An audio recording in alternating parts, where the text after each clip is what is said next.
একসময় ভারতের এক নির্জন অরণ্যে ছিল মহর্ষি ডাউমের আশ্রম। সেই আশ্রমে ছাত্ররা শিক্ষা নিত। তাদের মধ্যেই একজন ছিল অরুণী, বিনয়ী, পরিশ্রমী আর গুরুভক্ত ছেলে। একদিন শীতের সকালে মহর্ষি ডাউম বললেন, অরুণী, সেচের বাঁধ ভেঙে গেছে, জল নষ্ট হচ্ছে, যাও ঠিক করে এসো। গুরুর আদেশ শুনে অরুণী দৌড়ে গেল মাঠের দিকে।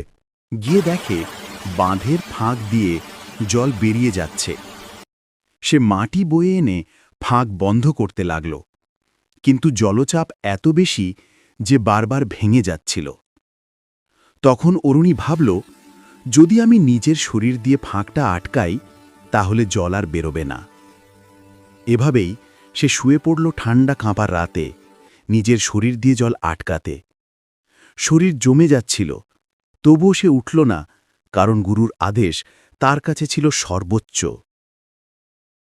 পরদিন সকালে মহর্ষি ডাউম উদ্বিগ্ন হয়ে ছাত্রদের নিয়ে মাঠে গেলেন।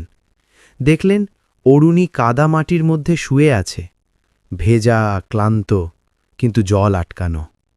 গুরু অরুণীকে কোলে তুলে বললেন, বৎস, অরুণী, তোমার এই ত্যাগ যুগে যুগে স্মরণীয় হয়ে থাকবে।